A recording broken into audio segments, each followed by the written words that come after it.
Hey everybody, it's Al from Barnfindmotorcycle. So I hope you're doing okay today. So just quick follow up from my video yesterday.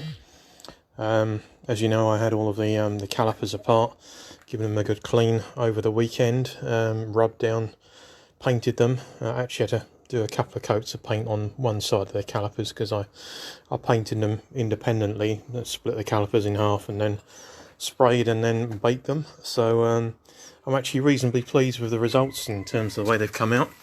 I'm not looking for a showroom bike, but essentially something that's going to take the weather a bit better compared to them just being in bare alloy. So it was a bit interesting stripping them down, spraying them with essentially Hamerite gold spray, and then baking them in the oven for about 3 hours, so about 150 degrees. So actually the finish is pretty good. Pretty pleased with it. So they're back on the bike now. I've replaced all the seals, all of the pins that hold the pads in, and the little R clips as well. So that's gone pretty well. So be reasonably tough as well. So that's pretty much the job done, apart from bleeding the brakes out. So it's a bit late in the day to do that for me. I'm going to go in and have a bit of dinner, but I'll probably do that next weekend. So if you're interested in the paint that I used, it's actually this one here. So it's not a million miles away from the original Suzuki Gold, I don't think. If you're not looking for something that's super original, actually this Hamerite Smooth Gold isn't too bad.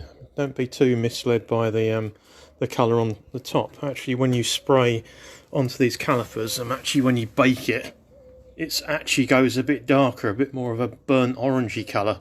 So I'm pretty pleased with the way it's come out. So hopefully, if you're looking to do a similar rebuild, this isn't a bad place to start, and it's pretty durable as well compared to a normal cellulose aerosol spray.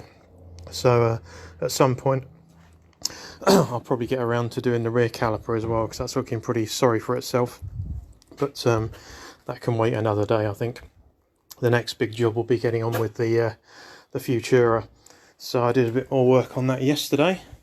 So I still need to do a bit more of a gas test, but I did do a test on the throttle bodies. So they were pretty well synced up actually. So that's not too bad. I'm not too worried about that at the moment. But what I did do is replace the fuel pressure regulator on the Futura. So I put a new Bosch one in there, which is rated at 3 bar.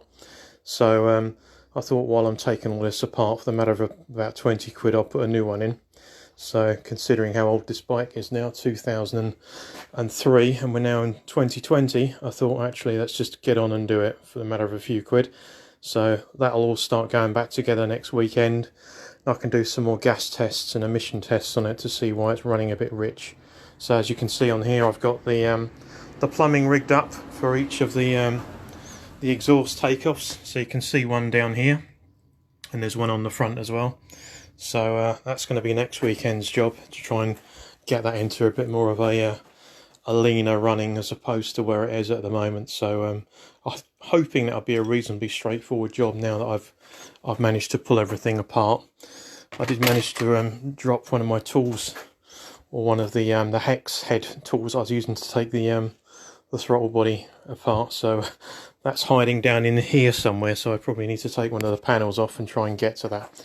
But I hope you're having a good weekend. Let me know what you've been up to in the comments. So as you can see, there's the other side with the other caliper on. So pretty pleased with the result of that. Bleeding those next weekend, I think, will be on the list. We've got a bank holiday coming up, so that'll be an extra day, which is cool. So I hope you had a good weekend, and speak to you probably next Friday. Have a good one.